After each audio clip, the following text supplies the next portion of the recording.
चिपकली जैसे चिपक दीवार से वही चिपक जा तू अपन भतार से दिन पर मैहर से रात भर मजा आज भर ढेउ दा ढोढ़ी जाने छिउ दा थकल बा मिजाज जाने हो वाला फिर दा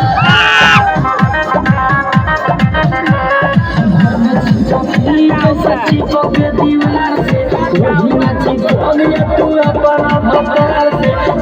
दिन पर मैहर से भतार से रात भर मजा लेबे तू प्यार से आज भर ढेउ दा ढोढ़ी जाने छिउ दा थकल बा मिजाज जाने हो वाला फिर दा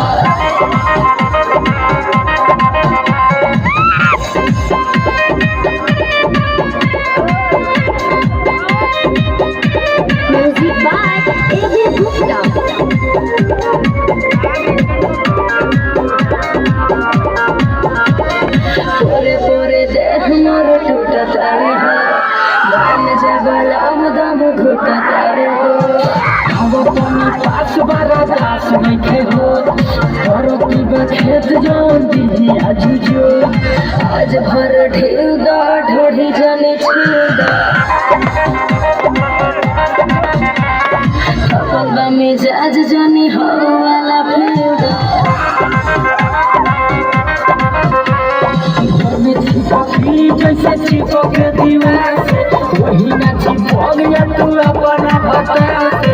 दिन पर मैहर से भतार से रात भर मजा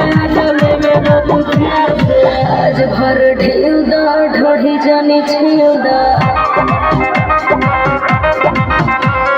थकल बा मिजाज जाने हो वाला फिर दा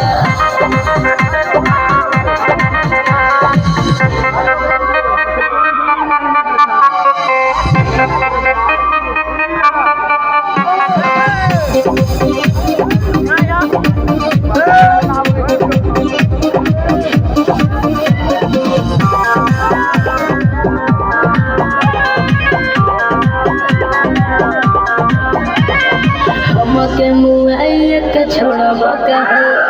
बुलेट राजा देह तोड़ब कहो लगे हो जब समुद्र कोई के फरेस मारी नहीं आज सुनो नीना मरियोगे आज भर ढेउ दा ढोढ़ी जाने छिउ दा